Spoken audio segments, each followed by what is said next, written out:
Oh hey, Josh at Powerhouse. We are here to do our video number 2 on the Bodyguard 2.0. We are at 1,380 rounds. I've carried this every day since I purchased it, basically when we filmed our first video. Got some holster wear. I've had one malfunction right around, it was when I was in the mag getting me to 1260, so probably around 1252. I have not cleaned it, I have not oiled it. I was shooting some hot core bond through it, fired the first round, failure to feed on the second round, quick tap and rack, on I went. Still did not give it any oil or clean it after that. Did 120 rounds that day. Again, we're gonna get to 1,500 rounds today, do a quick 120 rounds. And in honor of our most important bodyguards, we're gonna start it off with a Secret Service bill drill for you. Why do you call it the Secret Service bill drill? I don't know. Oh, caught brass in the tooth. You did? Yeah. Close your mouth. Yeah, my bad. All right, let's take a look at the target. Perfect, exactly what I was going for. All right. No issues, those 6 rounds.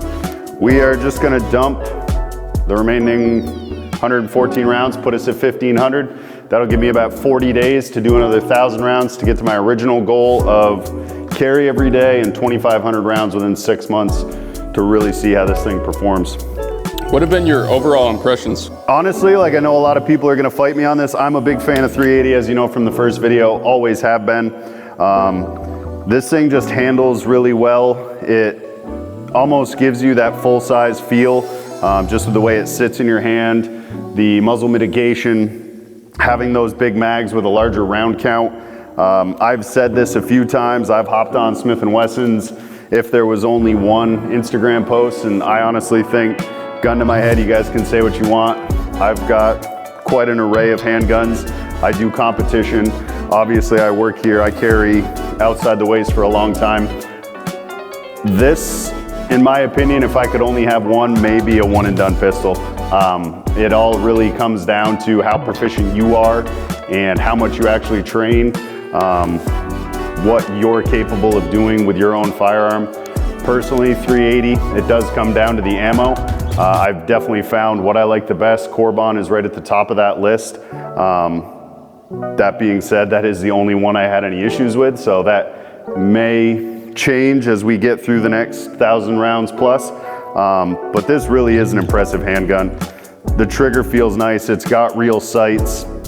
It pretty much disappears on you, and the amount of rounds I've put through it, I'm very satisfied with what it is capable of. It really is a great all-around gun. If you haven't at least had the chance to fire it, we don't have one on the rental wall yet. If you do run into me, we can let you rent this one here.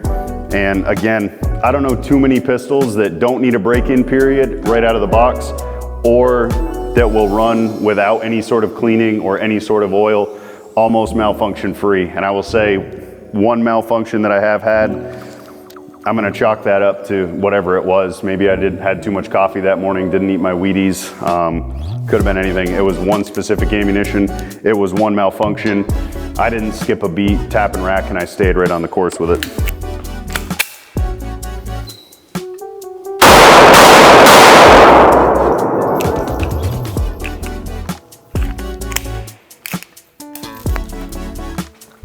There we go, malfunction number 2.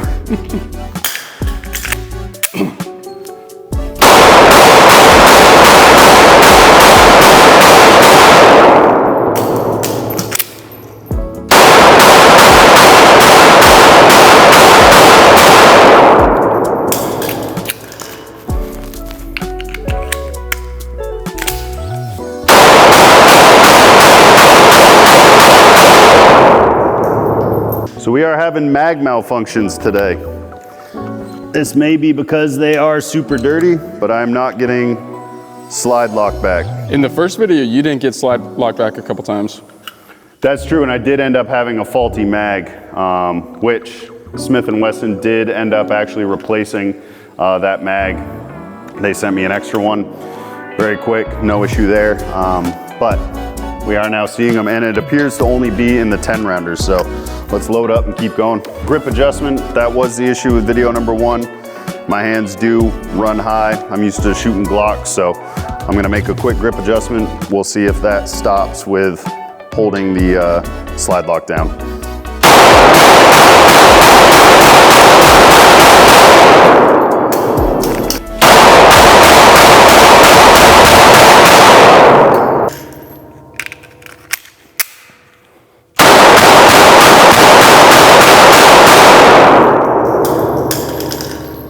No issues there, we'll keep going. So yeah, and again, with that being the issue that we're seeing, I will say I'm obviously not paid by Smith. This is my gun, so I can be as biased on that side of it, I guess, as I want to be. But honestly, coming from mainly shooting Glocks, I do have that issue with pretty much every pistol that I shoot. Whether I go to Walthers, Smiths, Springfields, whatever it is, my positioning for whatever reason always seems to interfere with that slide lock. So explain what you're saying here. So basically, where the slide lock sits, I'm just used to coming up really high. So with pretty much every handgun besides my standard Glocks, I either push up, my palm either pushes up on that slide lock so it catches the slide every single time and locks it back, or I hold it down with enough force in my grip that it doesn't allow the slide to lock back at all. So that's why you'll see the slide come forward and not lock back on that final shot when the mag is empty. So I don't think that has anything to do with the engineering of this. I don't think it has anything to do with the size of it or the size of my hands. Again, my hands aren't big, they're not small. And that's one thing, the feedback that I've heard with different people that have this, regardless of your hand size, it does just fit really nicely in there. Unlike most micro pistols or compacts in general, I should say, you lose that pinky. You can see mine sits there even with the mag not in it. It does actually grip in there. That high beaver tail allows you to get your hand in there. And then with that little bit, it is right in there. And this obviously isn't the extended mag either. That comes out well below my pinky. And the other funny thing I noticed, I'm not a Glock 19 guy. I do prefer 19X, 47, 45, 17, whatever the full size frame, because I don't like that the bottom of the firearm in the grip pushes into my palm right there. It makes sense on a firearm this size. Again, throw that 12 rounder in there and it comes to the bottom of my hand, sits really nicely. But honestly, I carry the 12 rounder as a backup just because I appendix carry EDC, and again, it just disappears in there with the 10 rounder in it. So you generally, as you guys know, you print based on how long the frame is, how long the grip is. So I try to keep that as short as possible at all times. The 12 rounder just sits in my pocket as a backup. That gives me 22 rounds for self-defense, daily carry situations. So just my 2 cents on it. We're gonna dump these last 2 mags and we're gonna hit the 1500 mark. But so far, very impressed. Let's see if we have any catastrophic issues. You're gonna stand right there?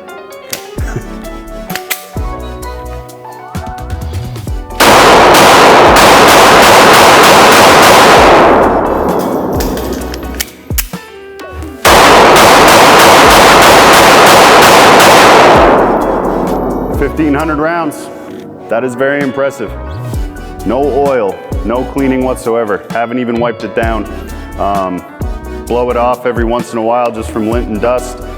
Again, there is a little bit of holster wear right in the takedown bar. But all in all, it's holding up really well. It is pretty warm. We did just pump 120 rounds through it in 6 or 7 minutes. So that's my 2 cents on it. Again, guys, if you do want to come down and shoot it, if I'm here, we can make that happen. This is a phenomenal firearm. Again, for me, could only ever choose one, could only have one handgun, this would be right at the top of my list. I don't know if I dare say it would be the one, but it would be a top 3 contender for sure.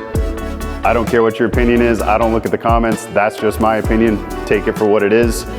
Come on down and see us. We usually have them in stock. They come in, but they go very, very fast. Have a great day, guys.